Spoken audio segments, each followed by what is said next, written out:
solving problems. You all have so many great ideas. You just want to get them all out. But we're gonna have the first table. So Susan mentioned this earlier. I don't know if everyone heard it, so I'll repeat it.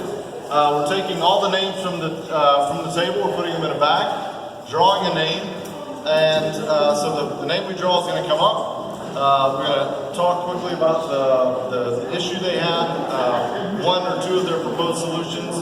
But the big thing is we have gift certificates from a lot of the local merchants. I'm seeing Third Wave here. I see Garden Fusion. I see all of my favorite places, actually. You got a garlic in there? There may be, I don't know. So there will be, the person that comes up will pick from one of these. Susan, is that how it works? She's not listening. All right, so with that, let's give Dave our attention. Dave, what was the issue for your table? The issue for our table was improving communication with the city, and the suggestion that we thought had the most merit was zone meetings. So sort of in concert with what our new mayor is thinking about, sort of having meetings for each one of the zones, each one of the commissioners, and the idea would be to have quarterly meetings to solicit citizens' input that was specific to that particular zone, thereby aggregating topics that were especially hot for a particular area of the city, and would also help our commissioners stay more in touch with the needs of their constituents. So that was our suggestion. Thank you. Thank you all. Yeah, I really like that idea. I think one key element of that is it's not just about having the meeting, but that it's in the neighborhood. I think that's important, that it's not always at City Hall, because there's folks who, for whatever reason, that they're not going to come to City Hall, but they might come if it's in their neighborhood. If it's at a neighbor's house around the corner, they may come, there may be some more involvement. So I like that idea, thank you. Susan, who's up next? What table is next? Owen Davidson. Owen Davidson, come on down. Hey, Dave,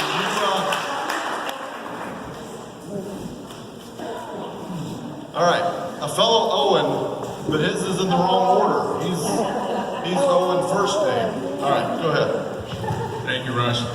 I wanted to mention the fact that you already know my name, and I'm right behind Ed Ellison. We've only lived here for 50 years, so we've been around a long time. And our topic was public safety, which is major as far as the budget's concerned, and probably is one of the more major departments within the city. I looked around, and I told Russ before, I looked around all the tables, and I just didn't see anything about Parks and Recreation or leisure services as a potential topic, and that's what I'm a real advocate for since I've been involved with the city for a long, long time in the beginning of my career. So anyway, we need to plug that in at some point in time. So we had a couple of different topics that we talked about for public safety. The one we came up with is probably near and dear to anybody who lives on the beach side, and it has to do with parking. And especially, obviously, during special events when they're inundated with everybody parking from either city folks or outside the city. So our solution, what we came up with, is to have a little bit more enforcement, signage, so that people know that they cannot park there, but more enforcement when people do park there, that they're going to get a ticket.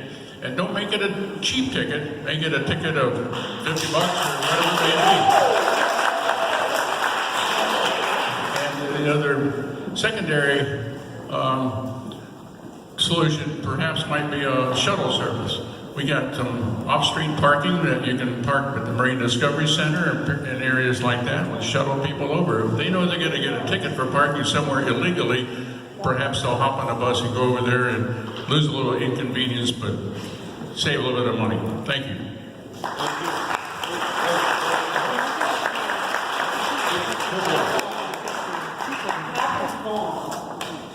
So I was going to just add to that really quick. I like that idea. You know, I've talked, I think I talked in the Smart Growth Questionnaire. There's a theory out there, Malcolm Gladwell talks about it a lot in his book, Tipping Point, called the broken windows theory.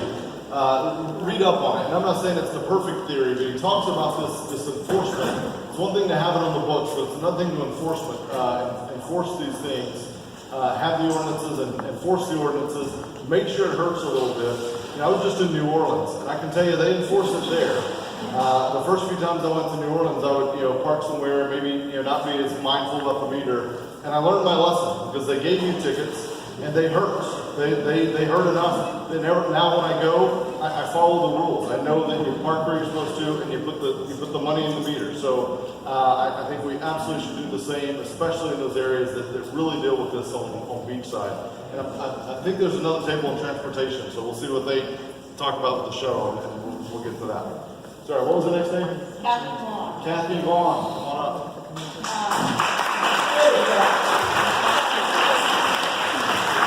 Kathy goes to every commission meeting. She writes the notes. This is a woman with a lot of perseverance. I can sit a long time, that's the other thing. So my table's topic was residential development, and we were talking about a couple of different areas. And coming into the city, when you come in from, say, 95, that area, we thought maybe there was an opportunity to do some additional landscaping at that entrance and more of a tropical feel with the palm trees and stuff. And we also talked about emphasizing the historical importance of New Smyrna Beach, because that sometimes we think gets lost a bit. I'm not sure how we work that in with the entrance, but there might possibly is an opportunity there. We talked about strengthening and enacting architectural guidelines. You know, the city actually just recently, I think, passed some, but that's after decades of not doing so. And you can see that actually the structures have been torn down. You can't see anymore, because some of that hasn't been done. We talked about incentives to help people improve historical properties too. We haven't really, emphasized. We haven't figured that out yet. We talked about working for local concurrency guidelines, which concurrency is making sure your roads and your water, sewer, infrastructure can handle the growth that you're doing. And maybe there's an opportunity to work closer with the Utilities Commission on that, because I'm not really clear, as you said, how much water we do have left and how much in the wastewater and the sewer there is. And then we talked about also on this going further west for a streetscape and landscaping to improve the appearance of West Canal, because that's also part of your entrance to the city. And I think the streetscape stopped at Myrtle Avenue, if I remember right, and it needs to go a little bit farther to kind of give people an idea of, what we're about, make it look better to come in. So that's as far as we got, actually.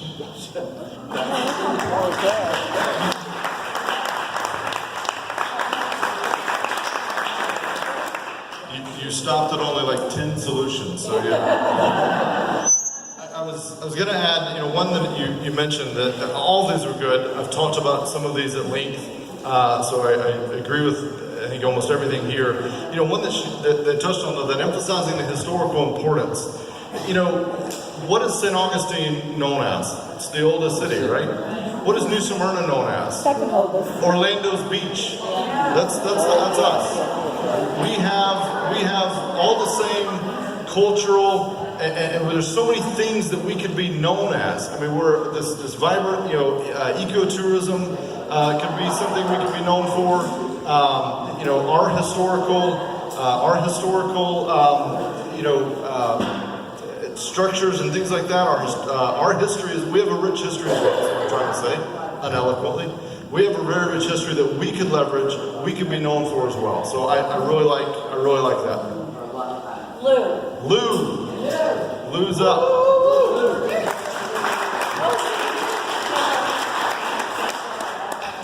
If you stand kind of knock right in front of us, it's good. Hi. Our table was transportation, and I'm sure that's on everybody's mind. Okay.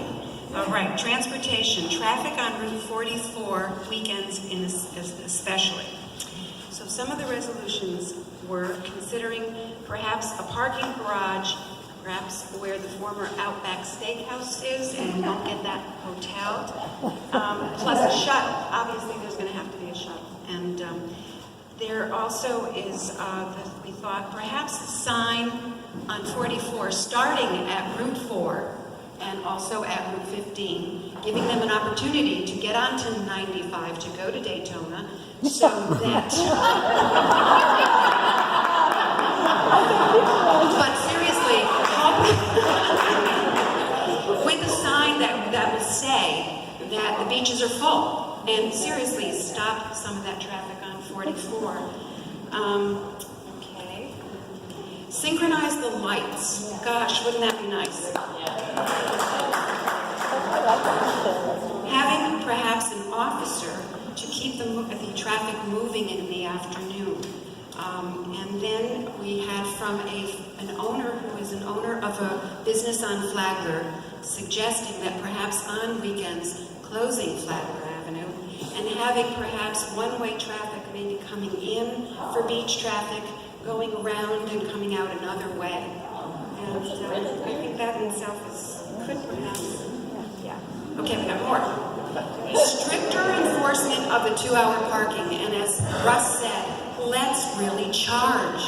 I heard people say, I'll pay the fine. You know, so let's make some money as well. There was also perhaps an expansion of Williamson to get the cars off 44. We do realize there's people on Pioneer that don't like that idea, but it's a possibility, I guess. And evaluate the parking spaces on Flagler. And what we mean by that is there's palm trees. And those palm trees seem to take up a lot of space. And somebody was mentioning that we need to beautify. We can maybe move them. Anyway, that was another one. I guess we got a lot of dissension on this one. And lastly,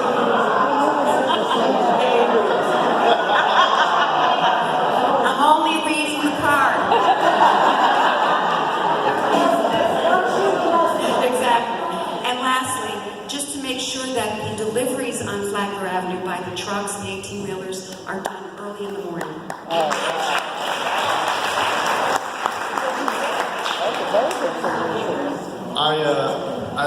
I've talked about a lot of those ideas, and it's some really good ones. The traffic flow on 44, using artificial intelligence in the red lights is one thing I've talked about. A lot of cities are doing this. Lights that can, have cameras that can read and sense the traffic, that can communicate with each other, they can adjust their timing dynamically. This is all really, really cheap technology. There's enough power in your phone to do this, and we can bring that right here to New Smyrna.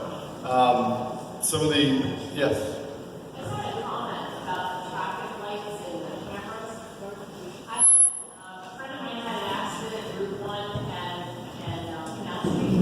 Yep. And went to the city to obtain the video so that he could prove his case. And they told him that that camera has been out for like a year and nobody's fixed it and they don't have the money in the budget. So for those of you that hear that have cameras, so I'm talking about two different types of cameras. Those are cameras that are more for that. Yeah. You gotta maintain them. Yeah, no, you gotta have the system and then maintain it. Yeah, for sure. So so that was the last thing I was going to say. One thing about transportation that makes it a bit challenging, but doesn't mean we just throw up our hands and say there's nothing we can do. There's always something you can do. But one of the things that makes it a bit challenging is a lot of our infrastructure and corridors is controlled by FDOT. But that doesn't mean we don't have a voice. It's New Smyrna roads. New Smyrna citizens are using them. So I think it's still important. We can still apply leverage. I talked to one table about this. As mayor, you have a voice. You have the ability to draw attention to an issue. So next up. Sandy Simpson. There you go.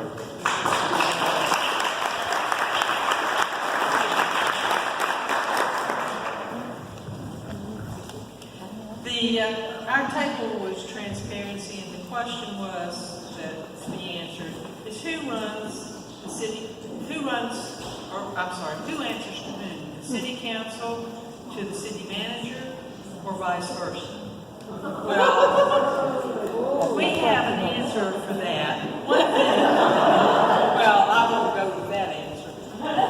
But one thing, if the Monday meeting that the city manager has with each commissioner and the mayor is open to the public, they cannot be more than one commissioner there for sunshine laws unless it's advertised. But if it were open to the public, we would have an opportunity to make sure that each commissioner is hearing the same thing and not what the city manager particularly wants one commissioner to hear versus another.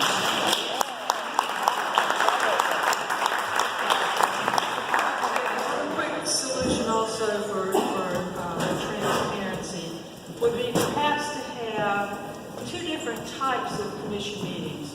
One, an educational meeting, the second, a voting meeting. At the educational meeting, commissioners would be given the information, have time to discuss it, have time to listen to the public, and then later on vote on it versus the way it's done now, which is dog and pony show.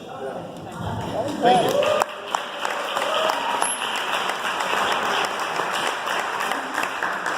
I really like that last one. Something I've talked about, we have laborious agendas. I mean, it's 1,600 pages for Coastal Woods, and it's wedged in between the stop sign on Magnolia and buying a new lawnmower. And I've never understood that. And it forces the conversation in a way that it's very rushed, it's very hurried. There's not enough time to have good dialogue, ask questions, have a chance for follow-up. I really like that idea. I hadn't quite thought of it in that approach. But yeah, that's absolutely what's needed. There needs to be good time for dialogue by all the commissioners, chance to hear the same message, ask the questions, make sure those answers are presented before they vote. Absolutely. Melinda Wilk. Melinda Wilk. There she is.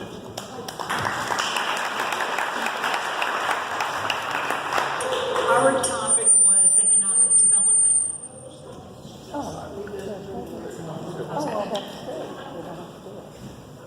We agree it's time for action. There's a lot of talk and a lot of things that can be done. So these are suggestions.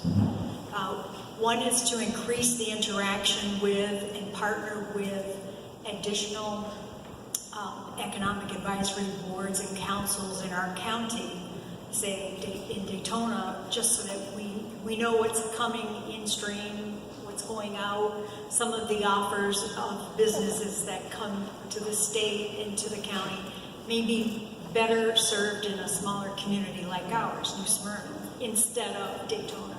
So increasing the communication about that. Maintain a standard for new businesses and industries coming in. And I think that will also elevate our standard of living and just keep things similar. Our number one choice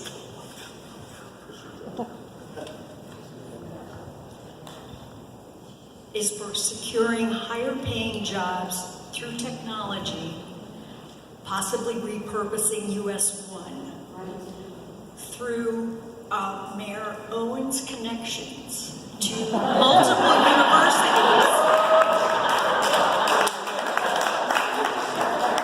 His role in New Smyrna Beach will enable networking to attract new businesses in technology.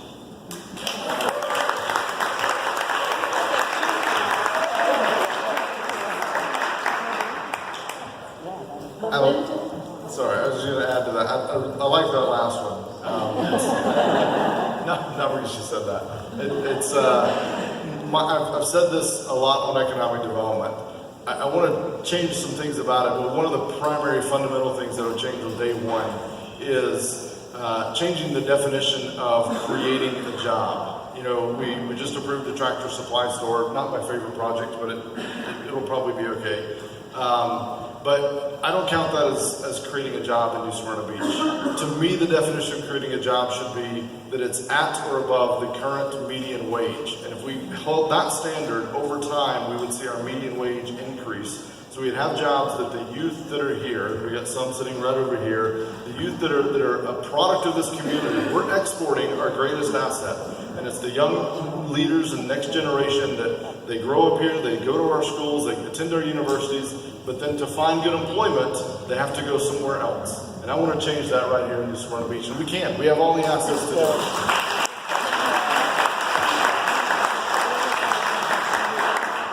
All right, next. Next one is Kevin Klein. Kevin. Kevin Kyle. All right, so I got nominated for this because my wife wouldn't do it. She's right here. Certificate though. Still, my wife wouldn't do it. Okay, so we actually thought about this, and it came up in at least 3 of the other folks that have stepped up here today about transportation.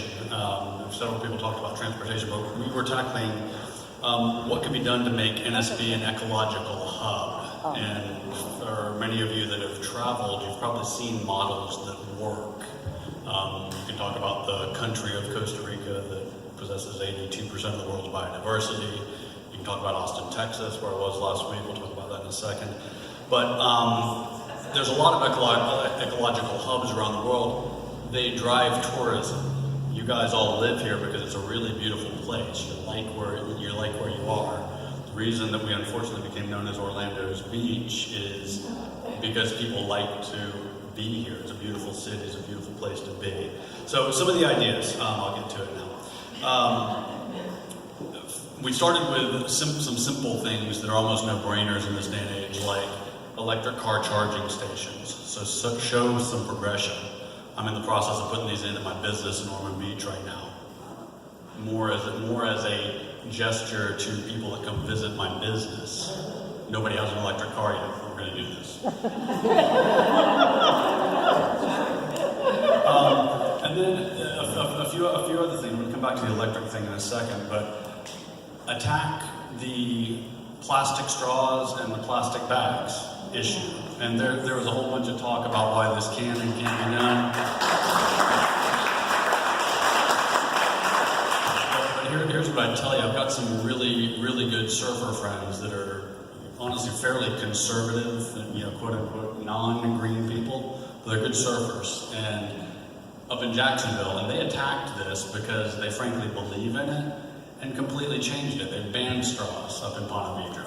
Okay, we can do this here. It's just a matter of all of us getting together and handling it. The plastic bags thing, I'll go talk to the manager in Publix. We'll get it done in an afternoon. It's no problem. Next thing, I should have brought my glasses. Identify funding that. Identify funding that would allow the city to purchase wetlands. Okay, and this is near and dear, and I'll come back to some thoughts on this, but they need to be put in a public trust, and it needs to be locked in a box for not my daughter's generation, but her grandchildren's generation.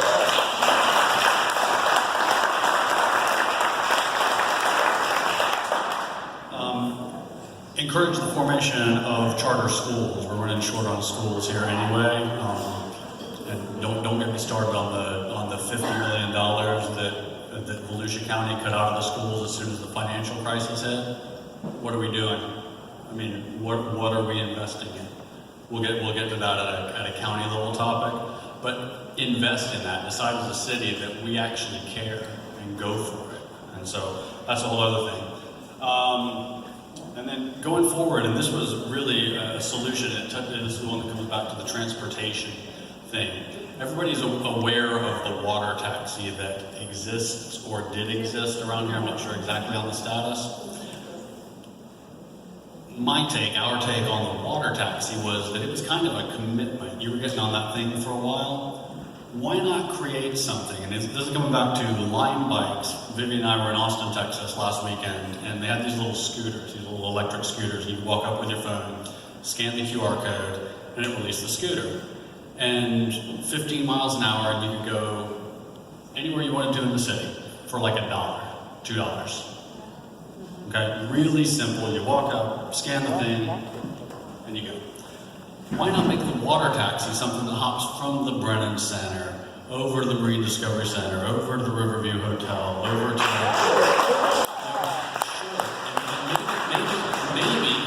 and maybe even stops at the island that's just north of the North Causeway to give people another beach, a different beach, and then move your parking over to this side and reinvigorate this part of the town. Okay, so just some ideas that I'm not saying all this is easy or feasible, but that was not one bit.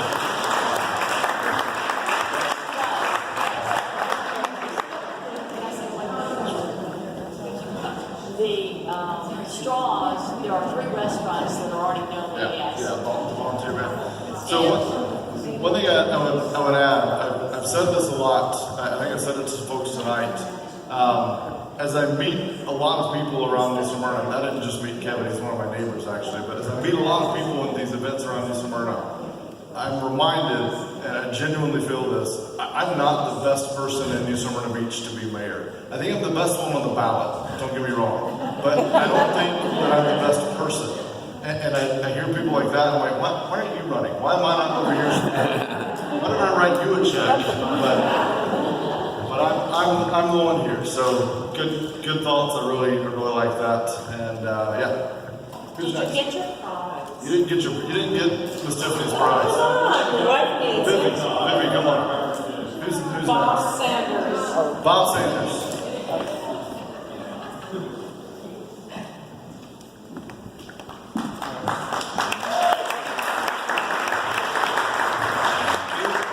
I made the mistake of going over here for a glass of wine, and I came back and they handed me this. Yeah, so I'm the guy that's up here. Anyway, public schools table over here, and we kind of identified a couple issues that kind of come together. One of them is the high dropout rate in the high school. And there's also a need for skilled workers. The contractors, if you've ever hired a contractor to do some work at your home, they have to hire subcontractors, electricians, plumbers, tile workers, concrete guys, whatever. And so we wondered if maybe somehow the mayor might be able to create a forum where the contractors meet with people that are at-risk students to see if they might be interested in going into the skilled trades.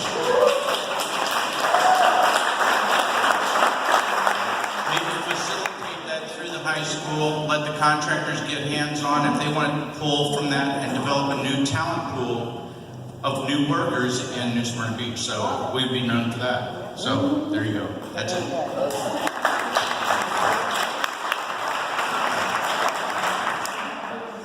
Completely new idea. I have not heard that anywhere else. That's a really, I like that a lot.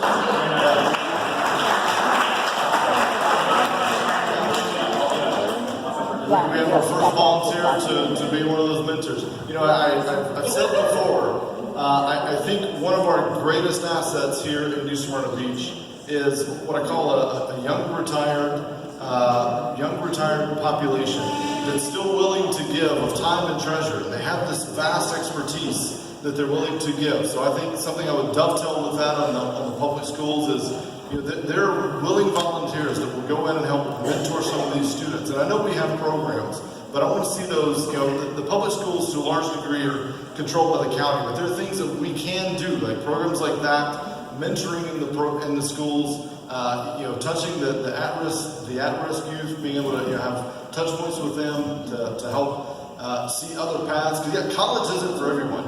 I completely agree. The trades, you know, there's trades that are dying, and there's going to be high demand for these trades in the future. So I think that's an excellent idea. Yeah. Is somebody writing all this down somewhere? Wait, we're recording. All right, good. There we go. Sandy Simpson. I thought we called her. Steve.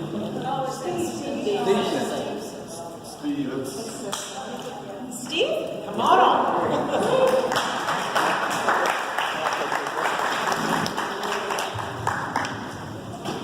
Well, I'm glad Russ gave me the mic. So I have to tell a little bit of a story. I'm a member of New Smyrna Beach Citizens for Smart Growth. We invited every